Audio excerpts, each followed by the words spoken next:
नमस्कार दोस्तों। मेरे यानी डॉक्टर मुक्ता टंडन के यूट्यूब चैनल साहित्याकाश रत्न अर्थात सार में आपका स्वागत है।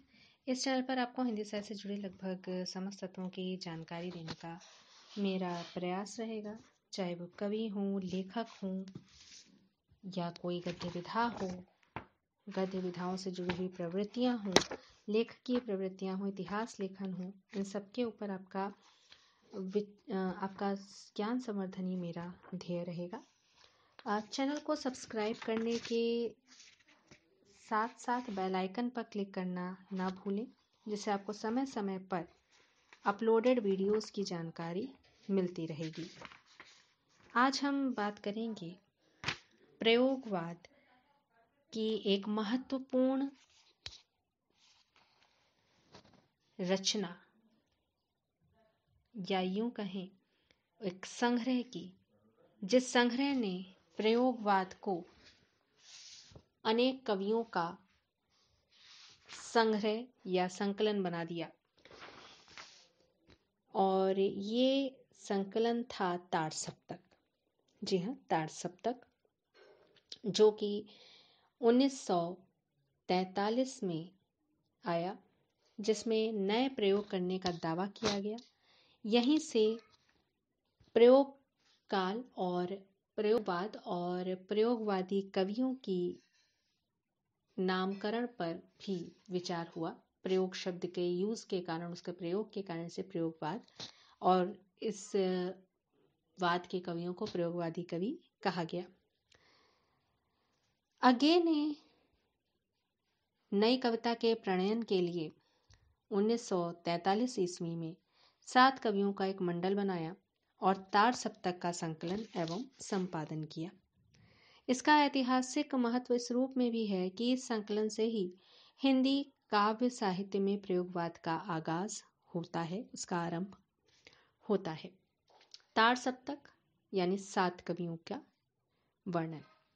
ताड़ सप्तक में अज्ञे ने संपादकीय में स्वयं लिखा है कि संग्रह में जो कवि रखे गए हैं, उनके एकत्र होने का कारण यही है कि वे किसी स्कूल के नहीं हैं, किसी मंजिल पर पहुंचे हुए नहीं, अभी राही हैं। राही नहीं, राहों के अन्वेषी। उनमें मतैक्य नहीं है। सभी महत्वपूर्ण विषयों में उनकी राय अलग अलग है। जीवन के विषय में, समाज, धर्म और राजनीति के विषय में, कथा, काव्य वस्तु और शैली, छंद और तुक, कवि के दायित्वों के प्रत्येक विषय में उनका आपस में मतभेद है। यहाँ तक कि हमारे जगत के ऐसे सर्वमान्य और स्वयं सिद्ध मौलिक सत्यों को भी वे स्वीकार नहीं करते। तो इस प्रकार उन्होंने अपने इस संग्रह के कवियों का एक संक्षिप्त लेखक परिचय दिया कि वे राहों के अन्वेषी हैं। आगे इन कवियों का परिचय महत्वपूर्ण हो जाता है। ताड़ सप्तक में 7 कवि हैं: गजानन माधव मुक्तिबोध, नेमीचंद जैन, भारत भूषण अग्रवाल, प्रभाकर माचवे, गिरजा कुमार माथुर, रामविलास शर्मा और सच्चिदानंद हीरानंद वात्स्यायन अज्ञे। अब एक ट्रिक भी है जिससे आप इन 7 कवियों को याद कर सकते हैं, और वो है प्रभा रागी मुनीय। प्र यानी कि प्रभाकर, भा यानी कि भारत भूषण, रा यानी कि रामविलास, गी यानी कि गिरजा कुमार माथुर, मु यानी कि मुक्तिबोध, ने नेमीचंद और आ अज्ञे के लिए।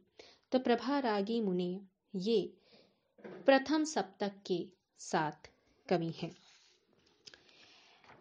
जिन परिस्थितियों में कवि की संवेदना उलझ गई है, उन संवेदनाओं को, उसके पक्षों को इस सप्तक में स्थान दिया गया। अज्ञे स्वयं कहते हैं कि आज के मानव का मन यौन परिकल्पनाओं से लदा हुआ है और वे कल्पनाएं दमित और कुंठित हैं। सौंदर्य चेतना भी इससे आक्रांत है और इस आंतरिक संघर्ष के ऊपर एक बाह्य संघर्ष भी बैठा है, जो व्यक्ति और व्यक्ति का नहीं, व्यक्ति समूह का, वर्ग और श्रेणियों का है। तो इस प्रकार इस कवियों का जो वर्णन रहा, जो इस ताड़ सप्तक के कवियों का जो लेखन परिचय है, उससे स्पष्ट हो जाता है कि ये कथ्य में मतैक्य रखते हैं, कथन प्रणाली में मतैक्य रखते हैं, लेकिन मानवीय संवेदनाओं में किसी तरह का कोई उलझाव नहीं रखते हैं। एक सतत चलती आ रही प्रक्रिया को ये सारे कवि लेकर के चलते हैं और वो सतत प्रक्रिया है प्रयोग की प्रक्रिया। इस प्रकार दूसरा सप्तक भी निकाला अज्ञे जी ने, जो कि 1951 में आया। इसमें एक विहंगम दृष्टिपात था तत्वों को देखने का, और कवियों का भी।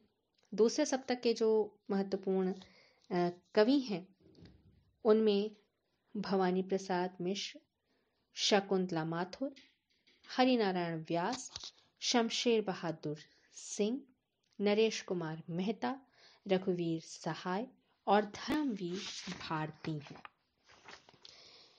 अब दूसरे सप्तक के कवियों को याद करने की ट्रिक भी बहुत अच्छी है। हरन धश भश। हरन धश भश यानी कि हा से हरि, रा से रघुवीर, ना से नरेश, धा से धर्मवीर, शा से शकुंतला, भा से भवानी और फिर शा से शमशेर। तो इस प्रकार से हरन धश भश से आप द्वितीय सप्तक या दूसरे सप्तक के कवियों का जो नाम है, उनके जो परिचय है, वो याद कर सकते हैं बहुत ही सरलता से। तार सप्तक और दूसरा सप्तक में जो अज्ञे ने वक्तव्य दिए हैं, उन वक्तव्यों से स्पष्ट होता है कि ये प्रयोगवादी कवि घोर अनास्थावादी हैं और भाषा के क्षेत्र में संकेत चिन्हों को सीधी टेढ़ी लकीरों के माध्यम से, अधूरे वाक्यों के माध्यम से भी अपनी संवेदनाओं को व्यक्त करने में वे माहिर हैं। कवि के सामने भाषा की कठिनता की भी समस्या रही है, लेकिन उन्होंने उस पर विजय प्राप्त करने का प्रयास किया है और उलझन और संत्रास की भावना इस दौर की कविताओं में स्पष्ट रूप से देखने को मिलती है। इसके पश्चात अज्ञे ने कुछ अंतरोपरांत तीसरा सप्तक, जो कि 1959 में आया भारतीय ज्ञानपीठ के प्रकाशन के माध्यम से, और इसमें अज्ञे ने माना था कि नई कविता की प्रयोगशीलता का पहला आयाम भाषा है। यानी इस दौर की जो तीसरे सप्तक के कवि हैं, उनके लेखन में, उनकी विचारधारा में, उनके तत्वगत निरीक्षण में इस बात का विशेष ख्याल रखा गया कि भाषा महत्वपूर्ण है। तीसरे सप्तक के जो प्रमुख कवि हैं, उनमें प्रयाग नारायण त्रिपाठी, कीर्ति चौधरी, मदन वात्स्यायन, केदारनाथ सिंह, कुंवर नारायण, विजय देव नारायण शाही और सर्वेश्वर दयाल सक्सेना महत्वपूर्ण है। महत्वपूर्ण क्या, यही 7 कवि हैं। इनको याद करने की जो ट्रिक है वो है की कु के सम विप्र। की कु के सम विप्र। की से तात्पर्य कीर्ति चौधरी, कुंवर नारायण, के केदारनाथ, सा सर्वेश्वर दयाल सक्सेना, मा मदन वात्स्यायन, वी विजय देव नारायण शाही और प्रयाग नारायण त्रिपाठी। तो बड़ा सरल है, आप बड़ी आसानी से तीसरे सप्तक के इन कवियों को याद कर सकते हैं। अब चौथा सप्तक कम से कम 2 दशक बाद आया। जी हाँ, बहुत लंबे समय के बाद। ये 3 सप्तक तो अज्ञे ने संपादित किए थे। चौथा सप्तक संपादित हुआ था नामवर सिंह के निर्देशन में और इसकी भूमिका लिखी थी अज्ञेय ने। अज्ञेय ने इस भूमिका के माध्यम से साहित्य दृष्टि को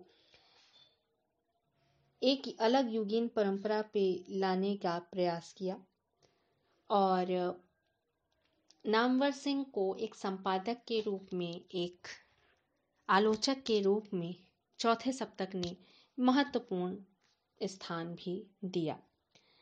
चौथा सप्तक 1979 में प्रकाशित हुआ था। ये भी भारतीय ज्ञानपीठ के तत्वाधान में ही प्रकाशित हुआ था।